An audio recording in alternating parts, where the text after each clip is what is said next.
في السور فصيق من في السماوات ومن في الأرض إلا من شاء الله ثم نفخ فيه أخرى فإذا هم قيام ينظرون।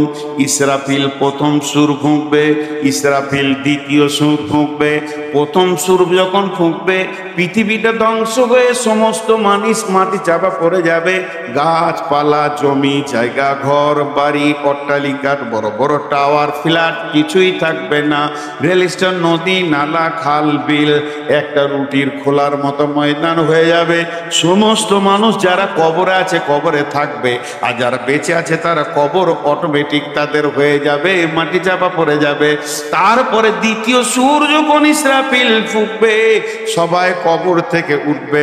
তাহলে প্রথম সুর থেকে দ্বিতীয় সুর পর্যন্ত সময় থাকবে 40 বছর। 40 বছর, তার মানে কবরে যে সব থেকে কম সময় ঘুমাবে আল্লাহ তাকে 40 বছর কবরে রাখবি।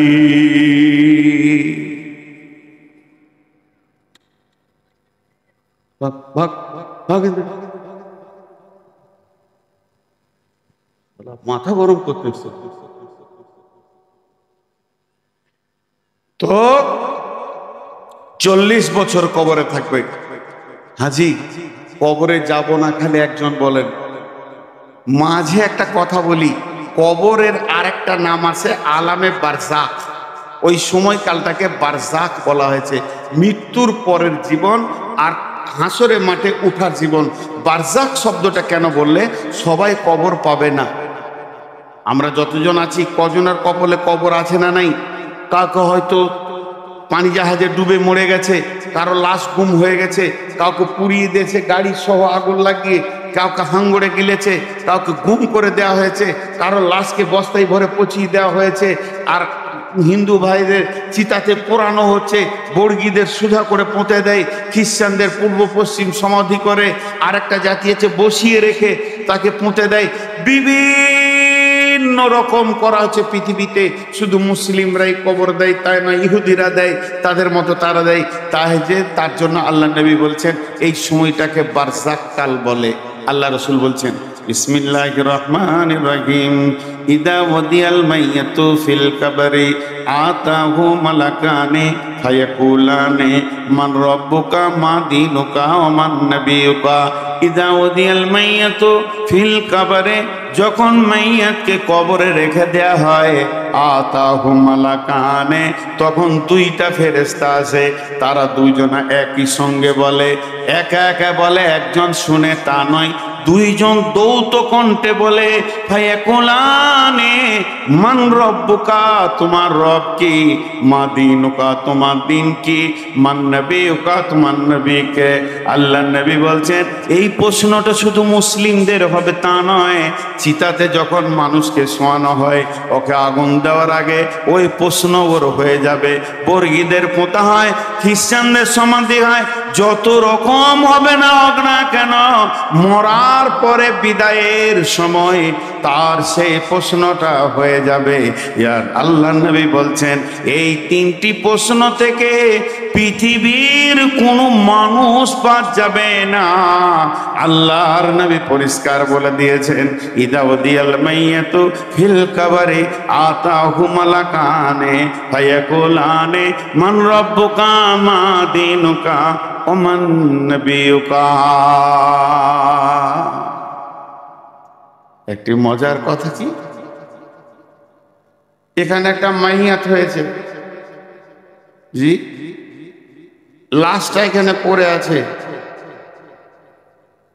কোন একজন ইমামতি করবেন, সবাইকে বলছে, ভাই সকল, জানা যায় যে সব লোক এসছেন, আপনারা কাতার সোজা করে দাঁড়িয়ে যান।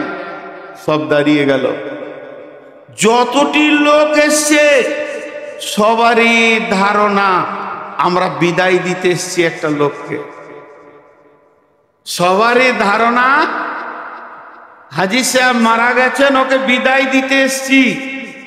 বাড়ি থেকে যখন বের হচ্ছে ভেলিয়ানের লোক, এই পাশের শুক্রাবাদের লোক, লোহাপুরের লোক, আর শ্রীপুরের লোক, যে কোনো গ্রামের লোক, মোটর সাইকেল নিয়ে বের হচ্ছে, আর বাড়িতে সবাই বলছে বড় খালু মারা গেল, চাচা মারা গেছে, মামা মারা গেছে, যাই চা শ্বশুর মারা গেছে, অমুক মারা গেছে, কেউ বলছে হাইসা মারা গেছে, যাই একটু জানাজায় শরিক হয়। জানাজায় শরিক হয় মানে হাজি সাহেবের উপকার হবে না, জানাজায় শরিক হয়, মাইয়াতের কিছু লাভ নেই। চলেন দুটি জিনিস খেয়াল করেন। বিসমিল্লাহির রহমানির রহিম। আফালা ইয়ালামু ইযা বুসিরা মা ফিল কুবুর ওয়া হুসিলা মা ফিস সুদূর ইন্না রাব্বাহুম বিহিম ইয়াওমাইদিল লাখাবীর। আল্লাহর নবী বলছেন, যখন তুমি গোরস্থানের কাছে যাবে,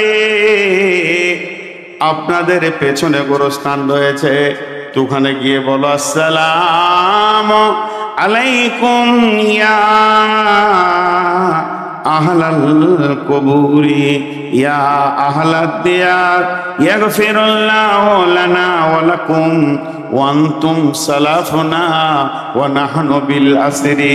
আমি মজলিসে উঠলাম, আসসালামু আলাইকুম, অপেক্ষা করলাম আপনারা সালামের উত্তর দিবেন, কিন্তু দুই জায়গায় অপেক্ষা করা যাবে না। রাস্তায় দেখা হলো আসসালামু আলাইকুম, ওয়ালাইকুম সালাম, দুই জায়গায় অপেক্ষা করা যাবে না।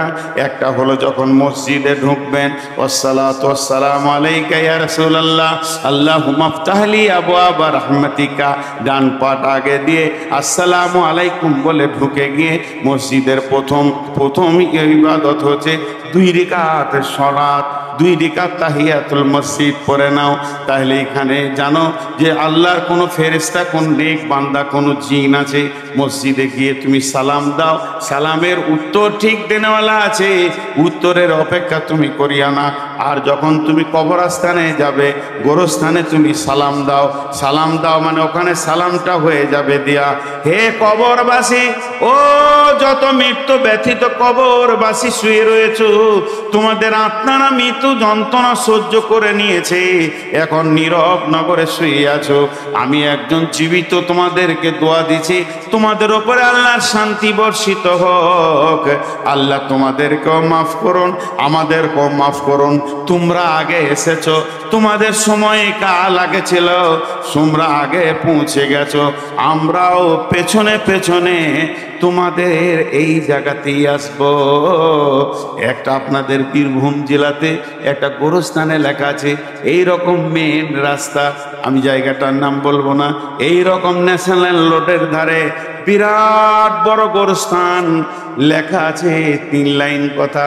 প্রথম লাইনে লেখা আছে, হে পথিক, চলার পথে আমাদের জন্য দোয়া করে যাও। হে পথিক, চলার পথে আমাদের জন্য দোয়া করে যাও। দ্বিতীয় লাইনে লেখা আছে, হে পথিক, তোমরা আজকে যেখানে, আমরা কালকে ছিলাম সেখানে, তোমরা আজকে যেখানে, আমরা কালকে ছিলাম সেখানে। হে পথিক, আজকে আমরা যেখানে, তোমরা আগামীকাল হয়ে যাবে সেখানে। অতএব দোয়া করে যাও। অতএব বন্ধুরে আমার, আল্লাহ তাবারাক ওয়া তাআলা, রাসূল বলছেন, ইয়াগফিরুল্লাহু লানা ওয়া লাকুম ওয়া আনতুম সালাফুনা ওয়া নাহনু বিল আসরি। তোমরা আগে আগে এসেছো, আমরা পেছনে পেছনে যাব।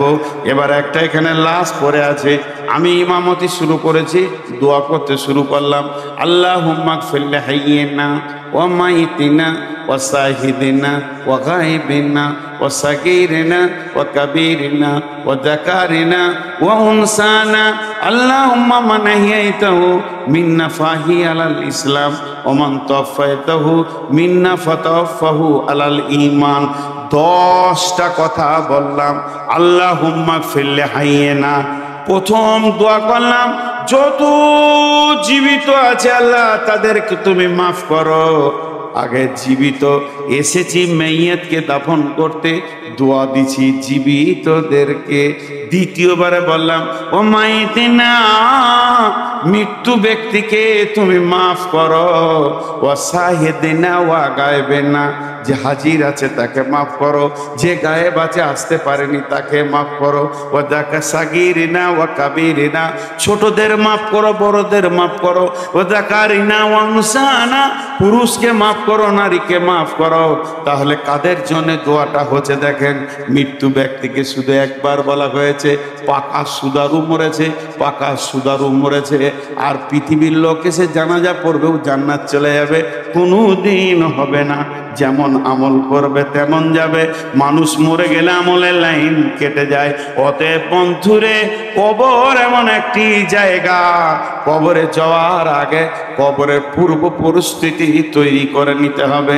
আল্লাহ নবী বলছেন, সেই মাইয়াতকে যখন প্রশ্ন করা হবে, মাইয়াত যদি ঠিক ঠিক ঠিক উত্তর দিতে পারে, মাইয়াত যদি ঠিক ঠিক উত্তর দিয়ে দেয়, তার জন্য জাহান্নামের দরজাটা খুলে দেওয়া হবে। জাহান্নামের আগুন যেন ছিঁড়াছিঁড়ি করছে, গর্জন মারছে। ফেরেশতা বলবে, হে আল্লাহর বান্দা, একবার তুমি জাহান্নামটা দেখে নাও, এই জায়গাটা কত খারাপ। আল্লাহ তোমাকে রহম করেছে, আল্লাহ তোমাকে দয়া করেছে। এই রকম নোংরা জায়গা থেকে আল্লাহ চিরদিনের জন্য তোমাকে বাঁচিয়ে দিয়েছে। যাও, তুমি চিরসুখে থাকবে।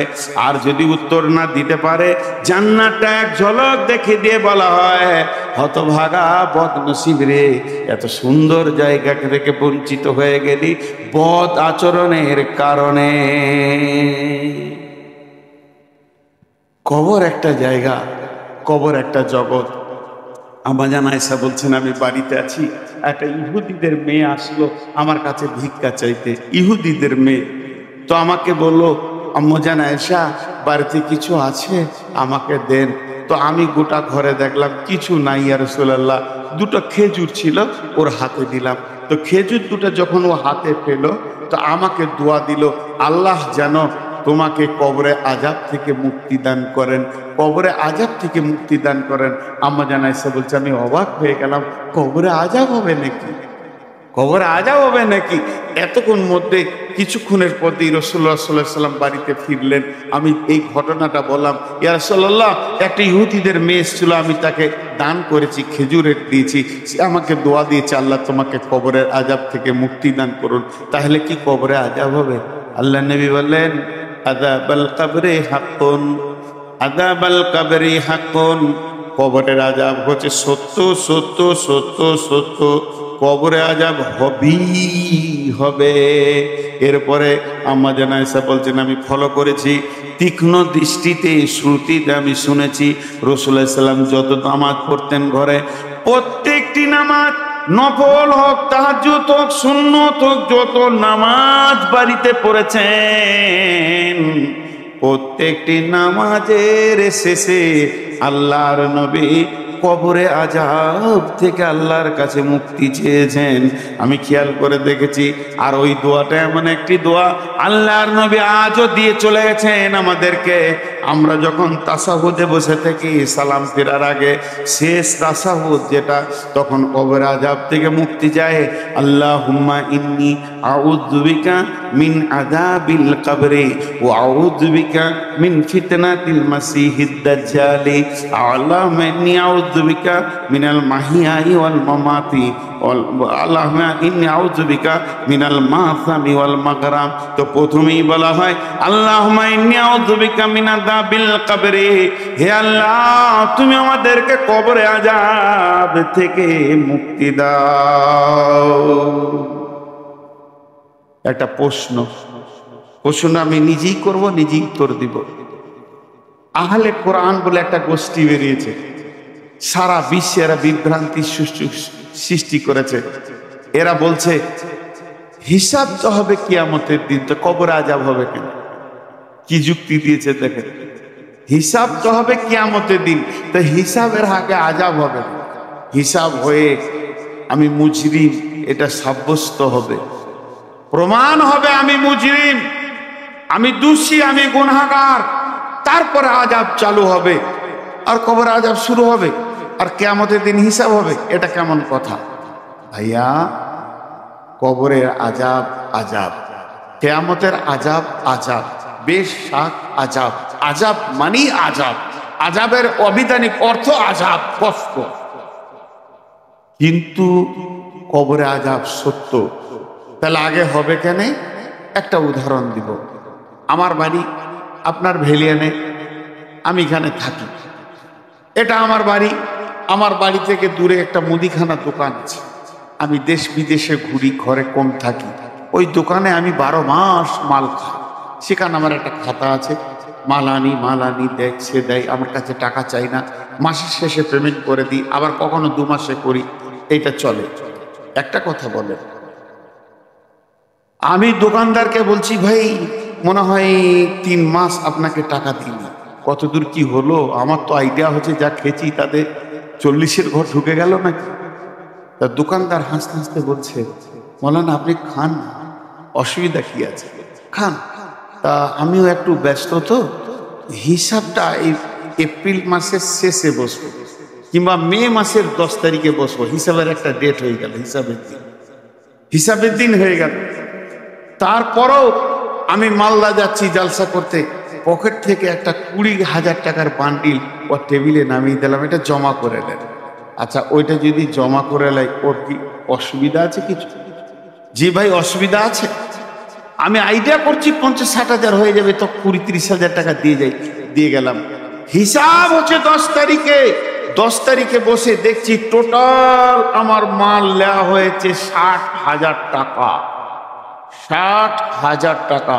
তাহলে কি ওই 20,000টা মাইনাস হবে না? 20-30 হাজারটা মাইনাস হবে না? হবে। তো কবরের আযাব সত্য। কিয়ামতের মাঠে যেদিন হিসাব হবে, সেই দিন এই আযাবটা ওই আযাবের মাইনাস হবে। আল্লাহর নবী বলছেন, মুমিন কালেমাওয়ালা যারা শাহাদু আল্লা ইলাহা ইল্লাল্লাহু ওয়া শাহাদু আন্না মুহাম্মাদান আবদুহু ওয়া রাসূলুহু পড়েছে, শিরক মুক্ত জীবন যে ব্যক্তিটা করে, ওই পৃথিবীতে যত কষ্ট পায়, রাস্তায় চলতে চলতে যদি পায়ে একটা ছোট্ট কাঁটা ঢুকে যায়, একটা কাঁকড়ে যদি আঘাত পায়, তার জন্য তার গুনাহ মাফ হয়ে যায়। তাহলে আল্লাহ মুমিনকে কি সুন্দর করে বানিয়েছেন। মুমিনের জীবনে সামান্যতম কষ্ট হবে আর তার আযাব মাফ হয়ে যাবে, তার গুনাহ মাফ হয়ে যাবে। তাহলে জেনেলেন, পৃথিবীতে যদি এটা হয়, চলার পথ তো আমার হিসাবের দিন, কিয়ামতের দিন আছে। এই চলার পথে পড়ছে কবর। আল্লাহ যাদের প্রতি দয়া করে, 2-4টা 10-20 গুনাহ, সামান্য গুনাহ যার আছে, কবরে আযাবেই সেটা মিটে যাবে। এমনও লোক আছে কবরেই তার আযাব শেষ হয়ে যাবে, কিয়ামতের মাঠে সে মুমিনের দলে উঠবে। যদি কবরে আযাব শেষ না হয়ে যায়, তার গুনাহ যদি শেষ না হয়, কিয়ামতের মাঠে 50,000 বছর দাঁড়িয়ে থাকবে। কোনো চিঠি এটা পরে বললেই তো হয়। কথার মোশনে দিচ্ছেন, তার মানে ওই কথাটা স্টপ করে আপনাকে বলতে হবে এখন। দান দেন আপনারা মাসের জন্য, দেন। কে কত দিবেন আল্লাহ রাস্তায়? 2-5 হাজার, যার কাছে যা আছে দেন। দানের জন্য বলছে, মানে স্টপ বাইনারি দানা। দেখো কোথায় এসেছিল, দান আদায় হবে ইনশাআল্লাহ। তো সঙ্গে সঙ্গে পৃথিবী থেকে চলা থেকে কিয়ামত পর্যন্ত যত কষ্ট পাবে মুমিনের, গুনাহ মাফ হবে। এর জন্য কবরে আযাব বড় সত্য, কবরে আযাব বড় সত্য, কবরে আযাব বড় সত্য। মাটির কবর গৃহে শোয়াই দিলাম যারে, নবী রাসূল সাহাবা ইমাম আল্লাহর ওলি যত আছেন শুইয়া কবর গৃহে, লক্ষ কোটি শত ডাকলেও শত কেউ কখনো আসবে না হায় মাটির বিছানা ছেড়ে, মাটির ওই কবর গৃহে শোয়ায়ে দিলাম যারে। যতগুলো লোক আছেন আমার কথা বুঝে জবাব দেবেন। যে মাদ্রাসাকে কেন্দ্র করে এই জালসা, সেই মাদ্রাসাকে কিছু দিবেন তো? বলেন ইনশাআল্লাহ। আরে জোরে বলেন ইনশাআল্লাহ। কারণ মাদ্রাসার কমিটি সবসময় ভয় কেছে, দিবে কি দিবে না। হ্যাঁ, এটা কথা ঠিক। সারা বছর মাদ্রাসা চলে, এই জালসা কালেকশন ধান ওষুধ দিয়ে আল্লাহ তাবারক ওয়া তাআলা আমাদেরকে চালানো করায়। মুসলমানদের এই অদ্দা আছে বলি চলে, তা অতএব মাদ্রাসাকে দিবেন। আমি 2 মিনিট আর কথা বলেনি, তাহলে এর নাম হলো কবর। কবর হচ্ছে একটা জান্নাতের টুকরো, কবর হচ্ছে জাহান্নামের সুলঙ্গ। অতএব কবর না দেখে কেউ জান্নাত যেতে পারবে না, এমন সিস্টেমেট আল্লাহ বানিয়ে দিয়েছেন আমাদেরকে। প্রত্যেককেই কবরকে গ্রহণ করতেই হবে, আলামে বারজাখ মরতেই হবে, তারপরে জান্নাত জাহান্নাম আছে, মত থেকে কেউ বাদ যাবে না। কিন্তু কবরে প্রশ্ন তো 3টি। হযরত ওসমান গনি কবর দেখলে ঝরঝর করে কাঁদতেন। সাহাবীরা প্রশ্ন করলেন, আমিরুল মুমিনিন, খলিফাতুল মুসলিমিন, আপনি জাহান্নামের কথাতে যত না বেশি কাঁদেন, কবরের কথাতে কেন বেশি কাঁদেন? হযরত ওসমান গনি উত্তর দিয়েছিলেন, ভাই সকল শোনো, আল্লাহ নবী বলছেন যে কবরে ধরা পড়ে যাবে সে সব জায়গায় ধরা পড়বে, আর যে কবরে ছাড়া পেয়ে যাবে সব জায়গায় ছাড়া পেয়ে যাবে। কবর এমন একটা চেকের জায়গা, ইমিগ্রেশনের জায়গা, এখানে ধরা পড়তেই হবে। জি, একটা ছেলের মানে ওই কবর একটা জায়গা, এখানে চেক আপ। আজ ভারতের লোক বাংলাদেশ যাবে, বাংলাদেশের লোক ভারত আসবে, ভারতের লোক আর কোনো দেশ যাবে, সেই দেশের লোক ভারত আসবে, মধ্যখানে বর্ডারে এমন চেক আপ হবে, শুল্ক চেক আপ, শুল্ক কাস্টম আছে, শুল্ক সেখানে চেক আপ, সূক্ষ্ম থেকে সূক্ষ্ম চেক আপ হবে। যেই লোকটা 1 নম্বর না 2 নম্বর, স্মাগলার না কালাবাজারি, সব চেক আপ করে পার করা করেই হবে। তা আল্লাহ তাবারক ওয়া তাআলা ওই রকম কবরে ফেরেশতা দিয়ে চেক করে নেবে। 3টে প্রশ্নতে চেক হয়ে যাবে। জি, এখানে পার হওয়া খুব মুশকিল, একটা ছুঁচ নিয়ে পেরিয়ে যাওয়া খুব মুশকিল। একটা ছেলের কম্বল হারিয়ে গেছে, বুঝলেন, কম্বল তো গোরস্থানে বসে আছে, সারাদিন ওই গোরস্থানের পাঁচিরটাতে বসে আছে। তো ওকে একজন সকালে হাট যেছে, নোলহাটিতে দেখছে যে বসে রয়েছে রফিকুল, বসে গোরস্থানে। আবার বিকাল আসছে, দেখছে হ্যাঁ ওইখানেই বসে আছে। তোর সম্পর্কে চাচা হলো, তো বলছে, ভাতিজা গোরস্থানে কেন বসে রে বাপ? তোকে সারাদিন দেখছি যে গোরস্থানে বসে আছিস, তোর দাদাকে দাদিকে মনে পড়েছে তার লেগে? বলছে, না চাচা, ওই যে চেন্নাই থেকে কম্বলটা এনেছিলাম না, ওইটা চুরি হয়ে গেছে। আমার তো ঘর ভালো নয়, ভাঙাচোরা ঘর, আমি কাজে গেছি খাটতে কোথা, আর কে চুরি করে নিয়েছে?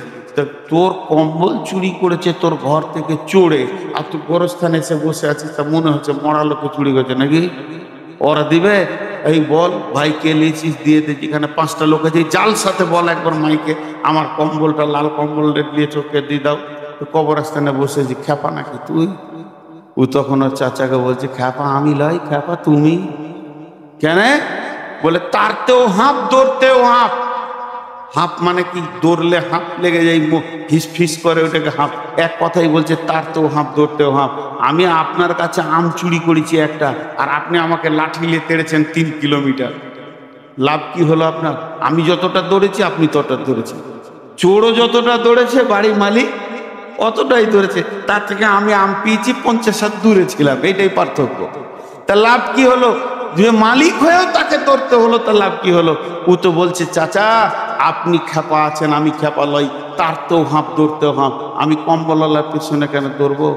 আমি চেক আপের জায়গায় বসে আছি, যেখানে যাক কম্বল ফেলে যেতে হবে। এখানে আমি দরখাস্ত দিতে এসেছি মেন গেটে, এইদিকে ঢুকতেই হবে, আমার কম্বলকে ফেলে দিয়ে তারপরে যেতে হবে। কারো বাবার ক্ষমতা নাই একটা ছুঁচকে নেই কবরে পার হয়ে চলে যায়।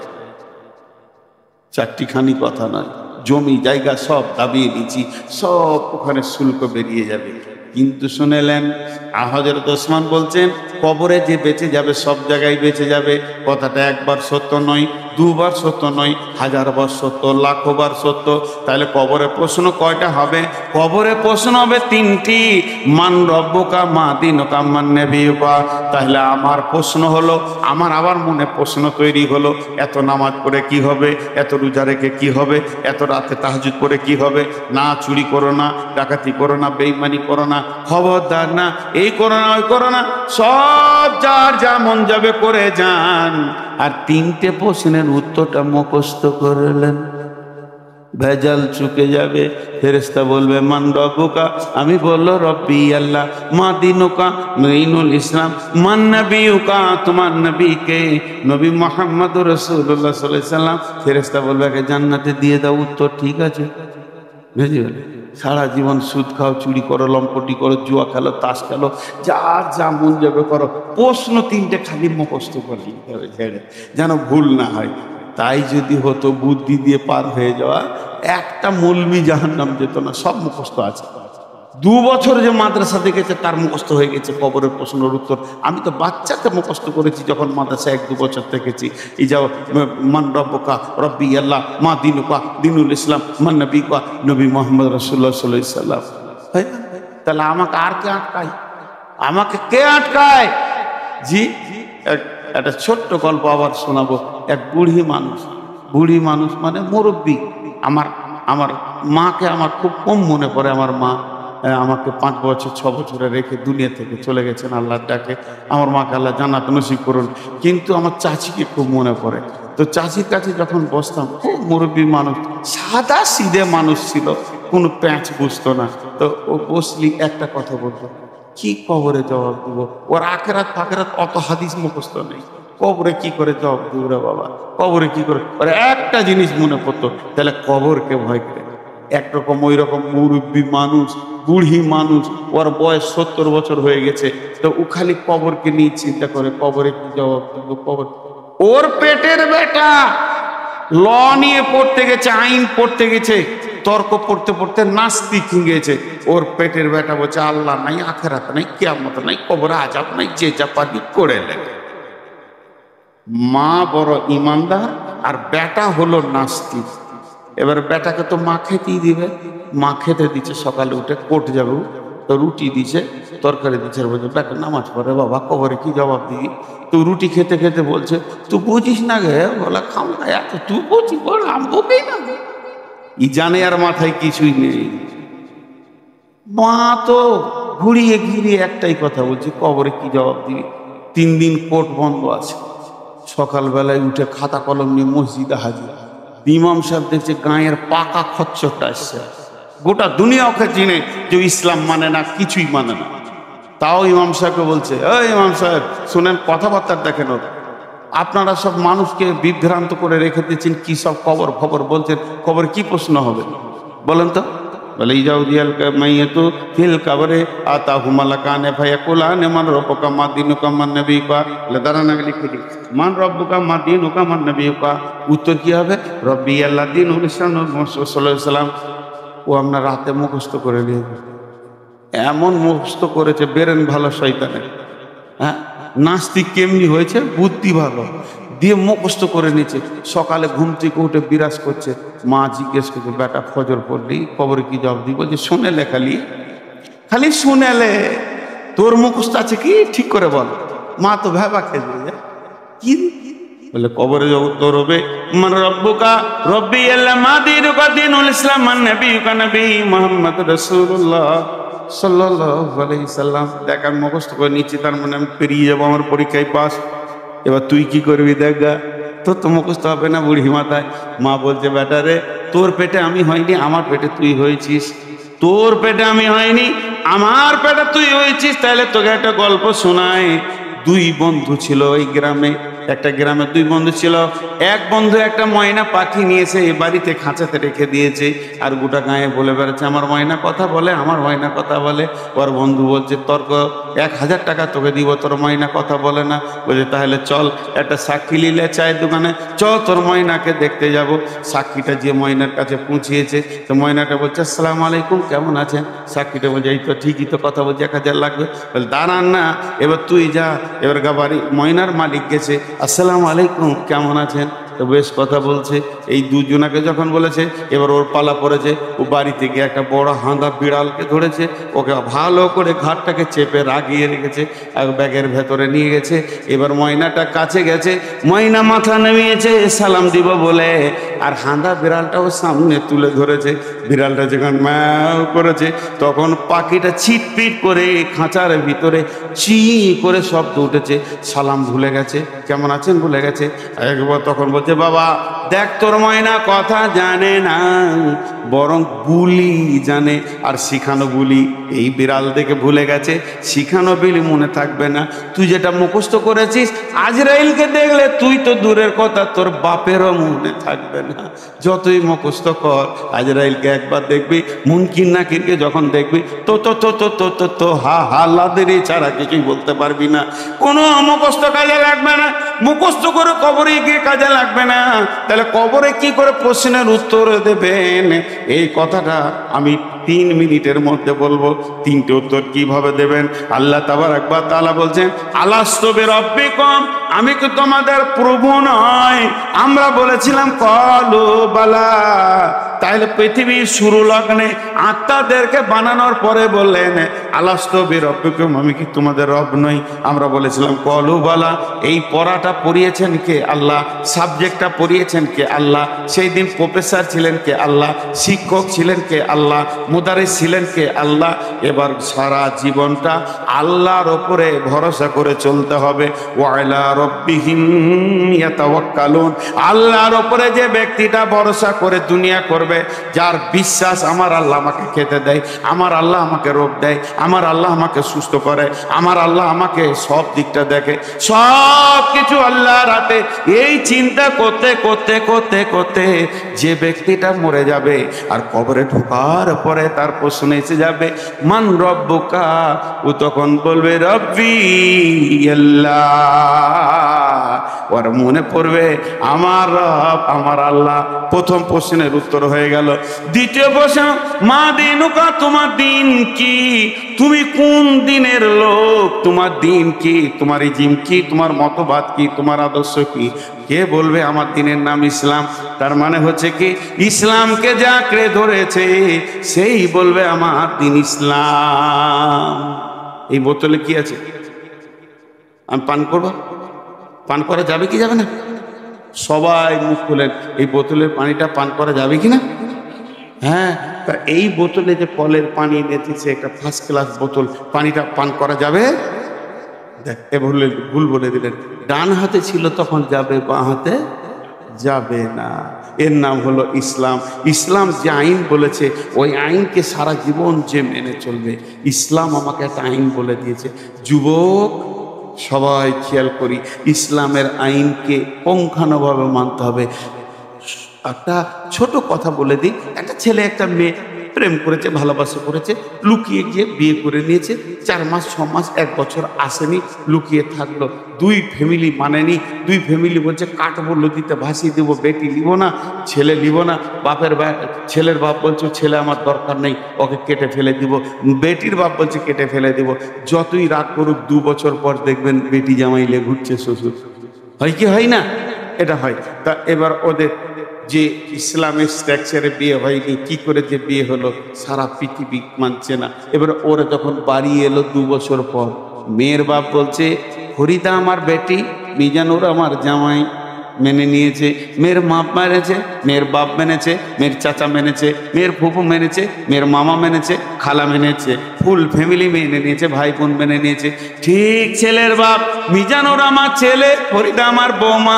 ছেলের বাপ মেনেছে, ছেলের মা মেনেছে, ছেলের মামা মেনেছে, ছেলের মামি মেনেছে, খালা মেনেছে, ছেলের ফুপি মেনেছে, ছেলের চাচা মেনেছে, ভাই বোনরা মেনে নিয়েছে। 2 ফ্যামিলি আনন্দে রয়েছে। আমাদের বেটি জামাই হয়ে গেল, যা ঘটেছিল ঘটেছিল। কিন্তু ইসলামকে জিজ্ঞেস করেন, ইসলাম ফরিদার মিজানুরকে তুমি কি ওদের স্বামী স্ত্রী বলবে? কোরআন বলছে আমি বলবো না, কোনদিন না। তারা জেনা করছে আর যারও সন্তান তৈরি করছে তাদেরকে আমি মানবো না। আমার নিজস্ব একটা আইন আছে, আমার আইনের মতে যদি তারা বিয়ে করে তাহলে আমি মানবো। অর্থাৎ ইসলামের একটা নিজস্ব গণ্ডি আছে, আইন আছে। ওই আইনের আওতাভুক্ত নিজেকে থাকতে হবে।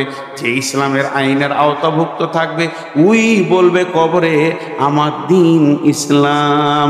মান নবিয়্যুকা, তোমার নবীকে। আমাকে যদি বলেন তোমার নবীকে, আমি এমনি করে হাত দুটো ছেড়ে দিয়ে বলবো দেখো আমার নবীকে। আমার নবী আমার সুন্নত, নবীর সুন্নত আছে, আমি নবীকে মানি, আমি নবীকে ভালোবাসি, আমি নবীর মতো করে চলি, নবীর মতো পেশাব করি, নবীর মতো পায়খানা করি, নবীজির মতো আমি নবীজির মতো আমি খাই, ডান হাতে খাই বাম হাতে খাই না, তার মানে আমার নবী নবী মুহাম্মদ রাসূলুল্লাহ সাল্লাল্লাহু আলাইহি সাল্লাম। যুবক, যতগুলো যুবক আছেন, খালি একবার ছোট করে বলছি, রাগ না করলে ভালো হয়, এই যে চুলটা চারিদিকে নাড়া, এখানে জুতোর বিরাজ, এটা কোন নবীর সুন্নত? এটা কোন নবীর সুন্নত? আপনি ওই চুলটা এমনি করে লেড়ে দিয়ে বলবেন যে এটা নবী মুহাম্মদ সাল্লাল্লাহু আলাইহি সাল্লাম করেছিলেন। একটা যুবক বলেন, একটা যুবক বলেন, কে বলবে আমার নবী মুহাম্মদ সাল্লাল্লাহু আলাইহি সাল্লাম? কে বলবে যে নবী মুহাম্মদ সাল্লাল্লাহু আলাইহি সাল্লামকে নিজের বডিতে রাখতে পেরেছে? জি, অনেক কথা। হোরাইম বলে একটা ছেলে ছিল, ওর লম্বা চুল ছিল, আর পায়ের নিচে ওর টাকনুর নিচে কাপড় ছিল। আল্লাহ রসুল একদিন গল্প করতেন মসজিদে নববীতে যে মদিনাতে হোরাইম খুব ভালো, কিন্তু ওর দুটো কাজ খুব খারাপ। পায়ের টাকনুর নিচে কাপড় থাকে, মাথার পেছন দিকে চুল থাকে। হোরাইম যখন এটা শুনলো, আমার রসুল এই দুটাতে নারাজ হয়েছে, চুলকে চাকু করে কেটে ফেলে দিয়েছিল, পায়ের নিচের কাপড়কে ছেটে ফেলে দিয়েছিল। আমি গোটা পশ্চিমবঙ্গের কথা বলছি না, গোটা বীরভূমের কথা বলছি না, নোনহাটি থানার কথা বলছি না, ভেলিয়ান গোটা গাঁয়ের কথা বলবো না, এইখানে যতগুলো যুবক বসেছেন, আপনি একবার আপনাকে টেস্ট করেন, আপনি নবীর উম্মত না আপনাকে কোন নবী ওটা দিয়ে গেছে? টাকনুর নিচে আপনার কাপড় কেন, আর আপনার মাথার চুলেন? এই লোক জবাব দিতে পারবে না। কিন্তু যে লোকটা সুন্নত মেনে নিয়েছে, রসুলের খাওয়া উঠা বসা, ও বলবে আমার নবী নবী মুহাম্মদুর রাসূলুল্লাহ সাল্লাল্লাহু আলাইহি ওয়াসাল্লাম। সকলে জোরে বলেন সাল্লাল্লাহু আলাইহি সাল্লাম বলেন, আমার নবী নবী মুহাম্মদুর রাসূলুল্লাহ সাল্লাল্লাহু আলাইহি ওয়াসাল্লাম। তাহলে শুনে নেন, আল্লাহ তাবারক ওয়া তাআলা কবরে এই তিনটে প্রশ্নের উত্তরই দিতে পারবে যে চিরদিন আল্লাহকে উপরে তওয়াক্কুল করে চলবে। দ্বিতীয় উত্তরটা যে দিতে পারবে যে ইসলামের উপরে জীবন কাটাবে, আর যে নবী মুহাম্মদ সাল্লাল্লাহু আলাইহি সাল্লামকে আদর্শ মনে করবে, তার উত্তর সে দিতে পারবে। শুধু একটা কথা আপনাদেরকে বলবো, এতগুলি লোক বসে আছেন, আজকের বক্তব্য শেষ অংশটুকু বলবো, কিন্তু তার আগে একটা কথা বলবো, কোন আল্লাহর গোলাম আছেন আজকে যে আমার বায়ানটা শুনছেন, বা আরো আলেম এসেছে কেন এই মাদ্রাসাটার বদৌলতে? আমি কোনো ভার্সিটিতে পড়ে মৌলানা হয়নি, মাদ্রাসা থেকে হয়েছে। আর এই মাদ্রাসা কালেকশনের জন্য যে আমাকে চিঠি দিয়েছে, এটা কি অন্যায় করেছে? না, আজ মাদ্রাসা আছে বলি আলেম ওলামা পৃথিবীতে দেখতে পেয়েছেন। আজ মাদ্রাসা আছে বলি এত আলেম ওলামা আছে। আর মাদ্রাসাকে ওরা আগেই ধরেছে কেন? যাতে করে আলেম ওলামা না থাকে। তাই আপনাদের কাছে আমার আবেদন, কোন আল্লাহর গোলাম আছেন? আমি 5-7 মিনিট আছি, আমি ছেড়ে চলে যাব। কোন আল্লাহর গোলাম আছেন কি 5,000 2,000 দেনেওয়ালা? আচ্ছা, আপনাদের যারা চাপের নিচে আমার